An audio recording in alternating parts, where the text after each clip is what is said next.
"You don't belong here, girl." The words cracked across the bar like a whip. Red Cade, leader of the Iron Reapers biker gang, slammed his tattooed hand on the counter, making the glasses jump. His voice was dripping with whiskey and contempt, his smirk wide as the skull patch on his vest.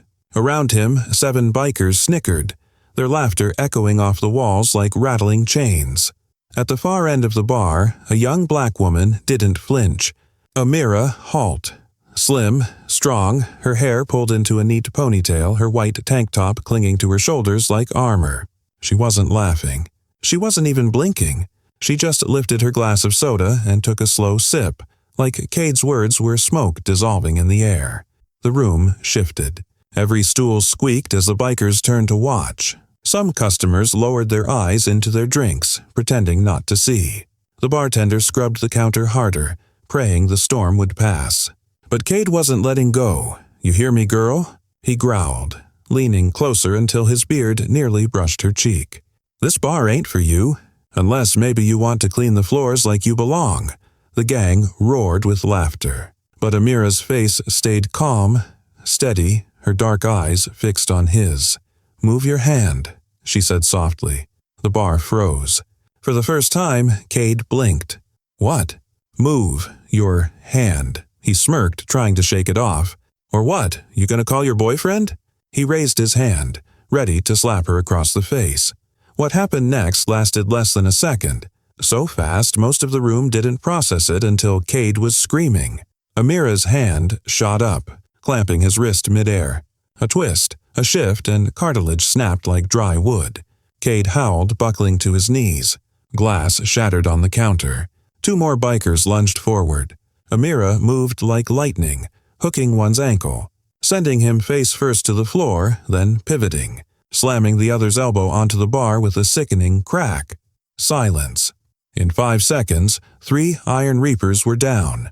Their leader was whimpering on his knees, another clutching a broken arm, another groaning on the floor. And Amira. She stood tall, barely breathing hard, her voice steady as steel. "Anybody else?" Phones came out. A trucker whispered, "Oh my God." The bikers, so used to being the predators, suddenly looked like prey. That was the moment the bar, and the entire internet once the video spread, would never forget. The bar smelled of spilled beer, sweat, and fear. 3 men groaned on the floor, one cradling a limp arm, another bleeding from his nose.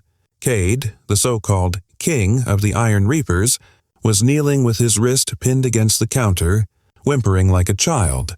Nobody breathed. Amira released him and stepped back, her hands loose at her sides, her eyes steady. She wasn't shaking. She wasn't smiling. Just calm, like a soldier after a drill. "Sit down," she said evenly. Cade collapsed into a stool, clutching his swollen wrist. He tried to speak, but his words broke into a grunt of pain. His men glanced at each other, suddenly unsure. They weren't used to hesitation. They weren't used to fear. At the far end of the counter, a trucker fumbled for his phone. The red light blinked on. He whispered under his breath, "No one's going to believe this unless I film it." Rory, wiry with a teardrop tattoo under his eye, broke the silence. "You don't know who you're messing with," he spat, wiping sweat from his forehead. "This is our house. You're done." Amira's eyes flicked toward him. "Your house?" she said quietly. "Looks like I just rearranged the furniture." The jab stung worse than the blows. A ripple of laughter spread from the bar's silent patrons. Nervous but real. Rory's face twisted in rage. He lunged. Amira sidestepped, catching his collar, yanking him forward, then planting him face first into a sticky table. The wood cracked under the impact. Rory slumped, dazed, a line of blood trickling from his temple. Cade's breathing turned heavy. He was cornered, humiliated, his crew dismantled in front of witnesses. Pride and rage burned hotter than the pain in his wrist. "You're dead," he hissed. "You don't know who we are. You don't know what's coming." Amira leaned in close enough for only him to hear. Her voice was a razor's edge. "And you don't know who I am." She straightened, turning so the entire room could hear. Her words carried like steel. "Staff Sergeant Amira Halt, United States Marine Corps." The room shifted. The bartender froze mid-wipe, staring at her. The trucker's phone wobbled in his hand as he whispered, "Oh my God." She's serious. For the first time, the Iron Reapers looked less like wolves and more like cornered dogs. Their leader was kneeling. 2 of their men were broken, and the woman they mocked as girl stood tall, not even breaking a sweat. But Amira knew this wasn't over.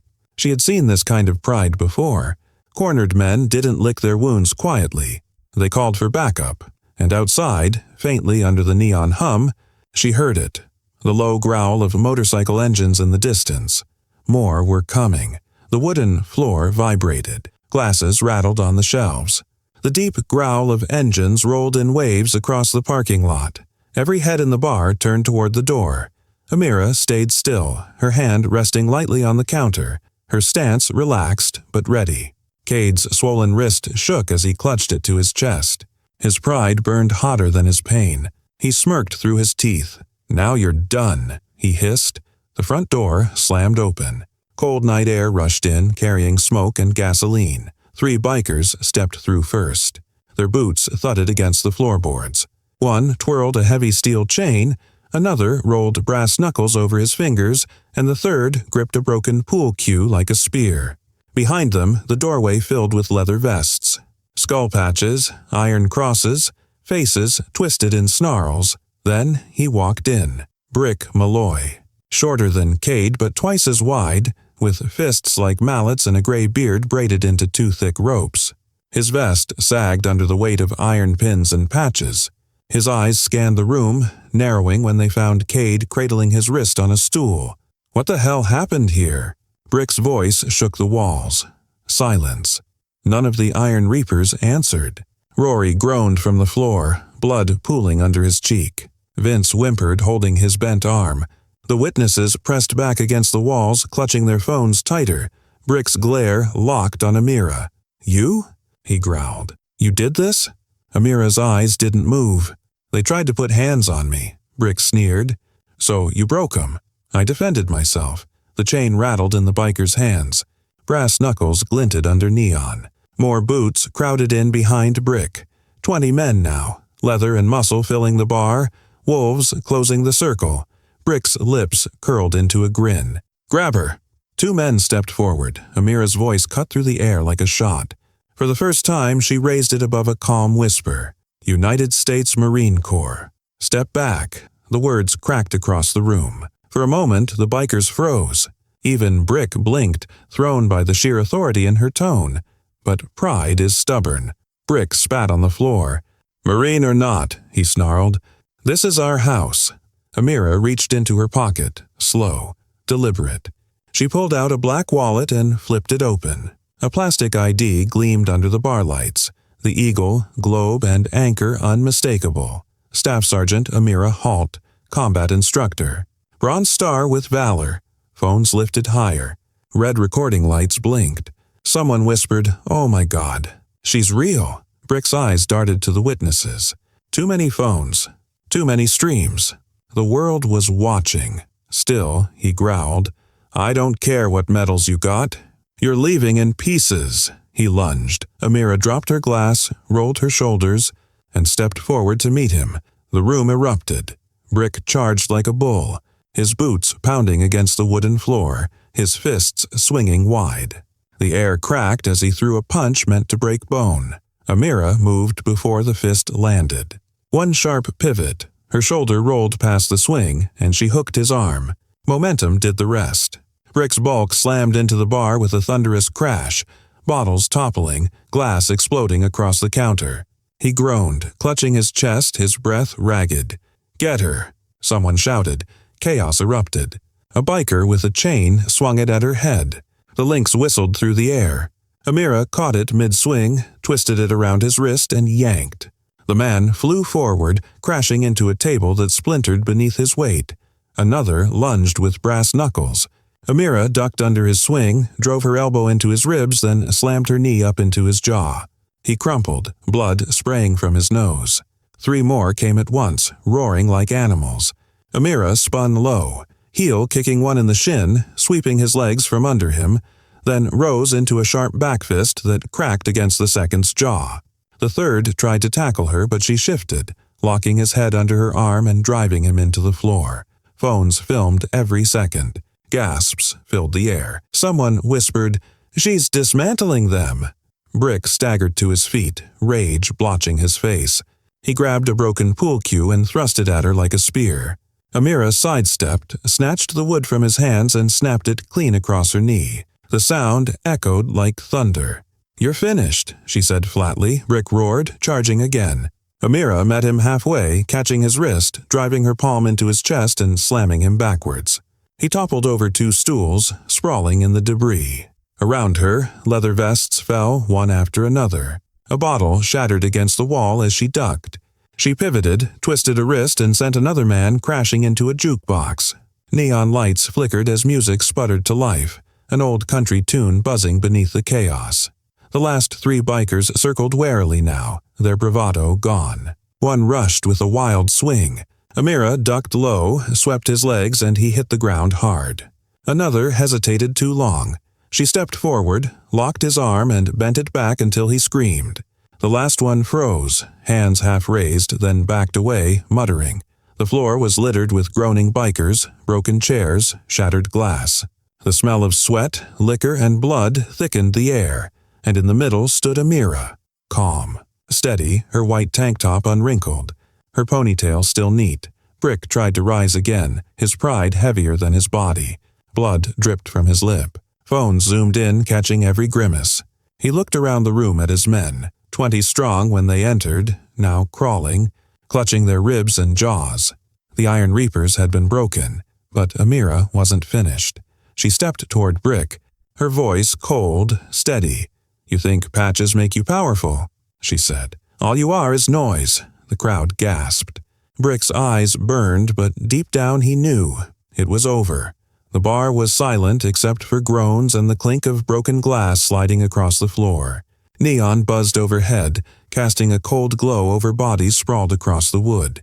20 bikers, once feared, now lay scattered like broken furniture, and in the center stood Amira Halt, calm, steady, breathing slow and even. Her eyes swept the room like a drill instructor counting survivors.